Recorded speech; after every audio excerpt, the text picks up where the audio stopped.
नमस्कार, आप देख रहे हैं राजस्थान तक और मैं आपके साथ हूं जयपुर ग्रामीण से विक्रांत शर्मा।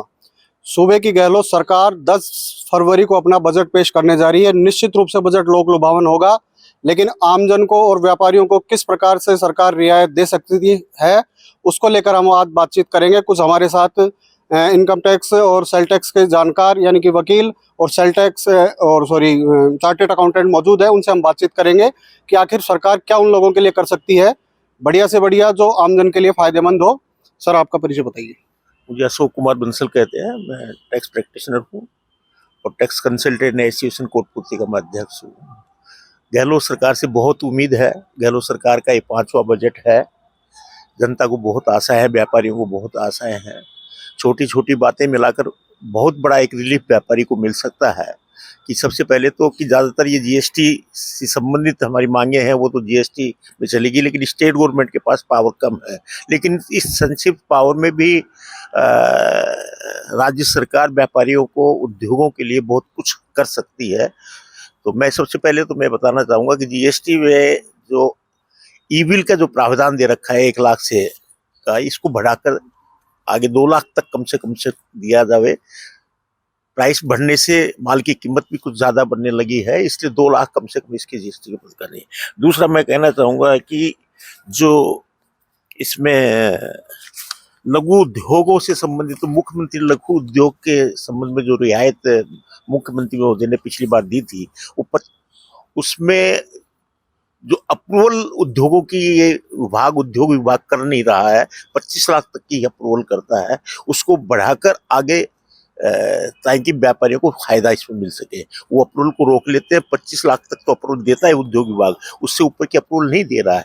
ये व्यापारी जो उद्योग बड़े लगाने वाले हैं उनको फिर सहायता मिल नहीं पाती, अप्रूवल नहीं तो इंटरेस्ट लोन नहीं मिल पाता। तो इसके लिए भी इस नए बजट में उम्मीद है कि इसको बढ़ाया जाए। सर, जैसे किसी भी स्टेट की उन्नति और तरक्की के लिए व्यापार सबसे महत्वपूर्ण है, तो सरकार ऐसा क्या कदम उठाए जो व्यापार को बढ़ाने के अंदर कामयाब हो? ये छोटी छोटी रियायतें देकर बहुत बड़ा एक कदम इसको बढ़ाया जा सकता है। जैसे ये बहुत बड़ी समस्या है कि उद्योगों को जब अप्रूवल नहीं होगा, मुख्यमंत्री लघु उद्योग जो स्कीम इन्होंने निकाली थी उसमें अप्रूवल दें। 25 लाख से ऊपर की जितने भी उद्योगों के रजिस्ट्रेशन आते हैं उनको अप्रूवल करें रजिस्टर, ताकि वो जाकर लोन ले सके और उसका वो उद्योग स्थापित हो सके। ये बड़े फायदा इनको देना चाहिए। सर, आप क्या कहना चाहेंगे? सर, मेरा नाम एडवोकेट अविनाश तिवारी है। मैं इस एसोसिएशन का सेक्रेटरी पद पर कार्यरत हूँ। अशोक गहलोत की सरकार का ये 5वां बजट है और इस सरकार का, कांग्रेस सरकार का ये आखिरी बजट है।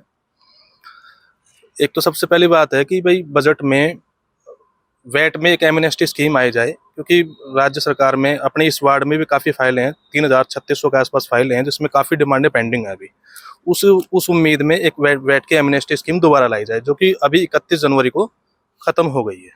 दूसरी बात यह है कि राज्य सरकार में स्टाम्प ड्यूटी में अभी बहुत ज़्यादा स्टाम्प ड्यूटी बढ़ा दी है। पार्टनरशिप डीड में जैसे मान लो 2000 रुपये का स्टाम्प है, उसको मान लो 30% सरचार्ज बढ़ा करके वो 2600-2700 के आसपास पड़ता है वो। तो स्टाम्प ड्यूटी में कमी आनी चाहिए। दूसरी तीसरी बात है, और लघु उद्योगों के लिए जो है एक नई रियायत लगानी चाहिए, रिको इंडस्ट्री का प्रावधान लाना चाहिए। और अपील के लिए जो जीएसटी अपील के लिए प्रावधान है कि भाई हमारा जीएसटी रजिस्ट्रेशन कैंसिल हो जाता है, उसके बाद में 90 दिन हमारे को मिलते हैं। 90 दिन के बाद में सीटीओ के पास में 90 दिन का पावर है। 90 दिन के बाद में 1 महीने का हमारे को टाइम मिलता है। और अपील में हम काफ़ी बार गए हैं अपील में, उसके बाद में अपील हमारी 120 दिन के अंदर में खारिज हो जाती है। वो डीसी साहब उस अपील को लेते नहीं है। तो ये महत्वपूर्ण बिंदु है जो इस बजट में हमारे पास आने चाहिए। सर, आप क्या कहना चाहेंगे? राजस्थान सरकार द्वारा बहुत सारी योजनाएं संचालित हैं, लेकिन हमारी कुछ मांगे हैं, क्योंकि हम व्यापार के महत्वपूर्ण हिस्से हैं और हमें पता है कि व्यापारी क्या क्या चीज़ें फेस कर रहा है, क्या क्या समस्याएं फेस कर रहा है। जैसे आज पहले सर ने कहा है कि एमनेस्टी स्कीम आए, नई एमनेस्टी स्कीम दोबारा से लाई जाए, ऐसे रेशनल स्कीम लाई जाए जिससे लोगों को फ़ायदा हो।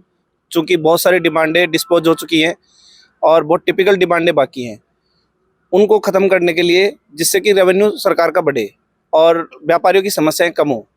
दूसरा, जीएसटी डिपार्टमेंट, बहुत सारी चीज़ें ऐसी हैं जीएसटी डिपार्टमेंट जैसे अनवांछित नोटिस जारी करता है इंटरेस्ट के संबंध में, पेनल्टी के संबंध में, जो कि पहले से भी पेमेंट किया जा चुका है, पेनल्टी जा चुकी है, पेमेंट उनके वहाँ दिख भी रहा है, फिर भी वो जारी करते हैं। तो ऐसी चीज़ों पे वो रोकथाम लगे और हम मांग करते हैं गहलोत सरकार से कि फिर से क्या नाम है, इन चीज़ों पे रोकथाम लगा के और अधिकारियों को पाबंद किया जाए। और सरकार द्वारा उद्योगों को फायदा पहुंचाने के लिए बहुत सारी स्कीम चला रही है, लेकिन दरअसल में व्यापारी को फायदा नहीं मिलता, क्योंकि सरकार द्वारा उनको जागरूकता अभियान नहीं चलाया जाता। वो सिर्फ ऑफिस के कागजों में सिमट के रह गई हैं योजनाएं। सबसे बड़ी बात यह है कि मान के चलो, आज मुख्यमंत्री लघु उद्योग योजना है, पिछले कई सालों से चली आ रही है और बहुत अच्छी स्कीम है, हमने पढ़ी है, देखी है, उसका इम्प्लीमेंटेशन किया है। पर वो क्या करते हैं, बजट का अभाव बताकर कि हाँ हमारे पास बजट नहीं है, इस वजह से हम 25 लाख रुपए से ऊपर वालों को अभी अप्रूवल नहीं कर सकते, आप अप्रैल तक इंतजार कीजिए, अगला बजट आने दीजिए, जैसे हमारे पास बजट आएगा हम अप्रूवल करेंगे। तो सरकार से मेरी बहुत महत्वपूर्ण मांग है कि इस योजना में बजट बढ़ाया जाए, क्योंकि ये सभी लघु उद्योगों के लिए है। बड़े व्यापारियों के लिए तो बहुत सारी स्कीमें होती हैं, बड़े व्यापारी तो बहुत फ़ायदा उठाते हैं, लेकिन जो छोटे व्यापारी हैं, जिनको छोटे छोटे व्यापार से काम चलना पड़ता है और व्यापार करना पड़ता है, तो उसके लिए लघु उद्योग योजना स्कीम को थोड़ा सा रेशनल किया जाए, ईजी किया जाए, अप्रूवल को ईजी किया जाए, ऑटोमेटिक अप्रूवल की जाए।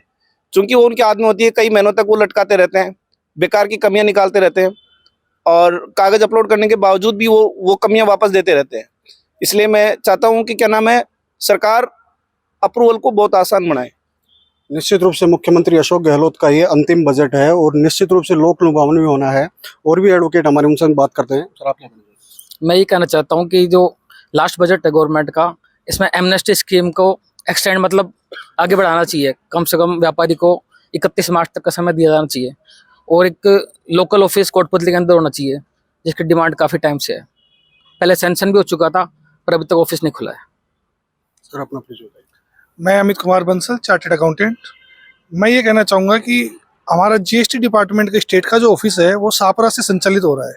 अभी हमें छोटे छोटे कामों के लिए सापरा बक्के जाना पड़ता है, व्यापारियों को बहुत परेशानी होती है, हम सीए एंड एडवोकेट को काफ़ी परेशानी होती है। तो सबसे पहले मेन चीज़ तो ये है कि यहाँ पे अगर ऑफिस संचालन हो कोटपुतली में तो काफ़ी सुविधाएं व्यापारियों को और सीए एडवोकेट को सबको मिले। तो मेन मुद्दा सबसे पहले तो यही है कि वहाँ से ऑफिस यहाँ शिफ्ट किया जाए। दूसरा ये है कि जैसे एमएनएसटी स्कीम पहले गवर्नमेंट ने चलाई थी, तो उस स्कीम में कुछ लोगों को या तो सूचना का अभाव रहा या लॉकडाउन रहा, इस तरह की कुछ समस्याएं रही जिससे संपूर्ण लोगों को बेनिफिट नहीं मिल पाया। तो इसलिए इस स्कीम को आगे बढ़ाया जाना चाहिए। तो मेन मुद्दा इन दो चीज़ों पे है। सर आमजन को किस प्रकार से रियायत दे सकती है गहलोत सरकार? सर आमजन को रियायत इस हिसाब से मिल सकती है, जैसे हमारे प्रेसिडेंट सन ने भी अवगत कराया है कि एमएसटी स्कीम आना चाहिए। 2017 में जीएसटी एक बहुत बड़ा लॉ, अपने आप में बहुत बड़ा लॉ था, जिसमें गवर्नमेंट ने 200 से ज़्यादा नोटिफिकेशन इस साल में इशू करे थे। तो मेरा मानना है कि 2017-18 में इतनी माइनर गलती हुई है, टैक्स पेयर हो चाहे वो व्यापारी हो, तो उनके लिए इतने ज़्यादा नोटिस इशू हो रहे हैं और वहाँ पे हम जो हमारे जो अधिकारी जन उनको भी हम समझाते हैं, पर उनके पास भी बिना नोटिफिकेशन थे वो भी कुछ नहीं कर सकते। तो मेरा मानना है कि एमएसटी उनके लिए भी आनी चाहिए, व्यापारियों के लिए, कि जो 2017, 18, 18-19 में जितनी भी हमारे से गलती हुई है उसमें सुधार किया जा सकता है। इसी प्रकार से कोई एमएसटी स्कीम लॉन्च करनी चाहिए। दूसरा चीज़, जैसा सर हम सब जानते हैं, कोटपुतली में खनन एरिया बहुत ज़्यादा है, यहाँ बहुत ज़्यादा स्तर पे खनन होता है, पर उसमें एक रॉयल्टी एक बहुत बड़ा मुद्दा है अभी गवर्नमेंट की नज़र में, जिसमें राजस्थान हाई कोर्ट से क्लाइंट हार भी चुके हैं। रॉयल्टी के ऊपर टैक्स जमा होता है सर 18%, वो रिवर्स चार्ज हमें जमा कराना होता है, पर हाई कोर्ट में विचाराधीन मुद्दा था तो व्यापारियों ने उस पर रॉयल्टी जमा नहीं कराई। तो अब वो गवर्नमेंट उनके लिए नोटिस इशू कर रहे हैं। तो उसमें बस एक छोटी सी हमें ये थोड़ा लाभ मिलना चाहिए कि उस पर जो इंटरेस्ट है वो माफ़ होना चाहिए, व्यापारियों को तो थोड़ा बहुत उसका लाभ मिल सकता है। मेरा आमजन की सबसे महत्वपूर्ण मांग होती है रोटी, कपड़ा और मकान। उसको लेकर के क्या कुछ कहना है, इनसे बात करेंगे, आप बताइए। जी, सीए राहुल अग्रवाल। मैं ये कहना चाहूँगा, इलेक्ट्रिसिटी बिल पे जैसे गवर्नमेंट ने 750 रुपये की रिबेट दी थी, उसके बाद में उन्होंने 15 पैसे का वापस से सरचार्ज लगा दिया। तो गवर्नमेंट एक पॉइंट पे रिबेट दे रही है और दूसरे पॉइंट पे हमारे को टैक्स और बढ़ा रही है उसके ऊपर, तो ओवरऑल वो बिल वहीं पे पहुंच जाता है। अगर हम पेट्रोल डीजल की बात करें तो पेट्रोल पे तकरीबन 20 रुपये का एक्साइज पड़ता है राजस्थान में, और हरियाणा से कंपेयर करें तो 13.5 रुपये का पड़ता है। तो 6.5 रुपये हम लोग एक्स्ट्रा पे कर रहे हैं अभी भी राजस्थान में। तो इन दोनों के ऊपर गवर्नमेंट को थोड़ा ध्यान देना चाहिए ताकि इनकी रेट कम हो। और मेन मैटर है जीएसटी का। जीएसटी के ऊपर इनिशियली इन्होंने पर डे के कई नोटिफिकेशंस दिए थे, मतलब साल में 365 दिन है तो साल के हजार नोटिफिकेशन आए हैं। तो वो नोटिफिकेशंस में क्या मैटर हो रहा है कि आपको हर दूसरे दिन में रेट चेंज हो रही है, हर दूसरे दिन में उसके कुछ ना कुछ रूल्स चेंज हो रहे हैं। तो एक ही महीने की रिटर्न में हमको एक ही पर्टिकुलर एंट्री के लिए 5 तरह की वैरायटी रिटर्न में भी डालनी पड़ी है। तो उस वजह से बहुत मिस्टेक्स हुई हैं। तो इनिशियली के 2 साल और उसके बाद कोरोना आने की वजह से 2 साल जो है वो पूरे वैसे बंद रहे थे, तो उसमें अपडेशंस प्रॉपरली नहीं हो पाए। तो 2021 तक गवर्नमेंट को जो 4 साल है, उन 4 सालों में थोड़ी रियायत बरतते हुए जीएसटी का मैटर सुलझाने चाहिए। तो निश्चित रूप से आपने देखा कि जिस प्रकार से कर के जानकार और एडवोकेट और चार्टर्ड अकाउंटेंट ने जिस प्रकार से कहा कि गहलोत सरकार का अंतिम बजट है और निश्चित रूप से लोक लुभावन तो होना ही है, लेकिन आमजन को किस प्रकार से इसमें रियायत दी जा सकती है, किन किन चीज़ों को सस्ता किया जा सकता है, व्यापारियों के लिए क्या कुछ किया जा सकता है, इन सब चीज़ों के लिए हमारे साथ बात की इन सभी वकीलों ने। विक्रांत शर्मा, कोटपुतली, राजस्थान तक।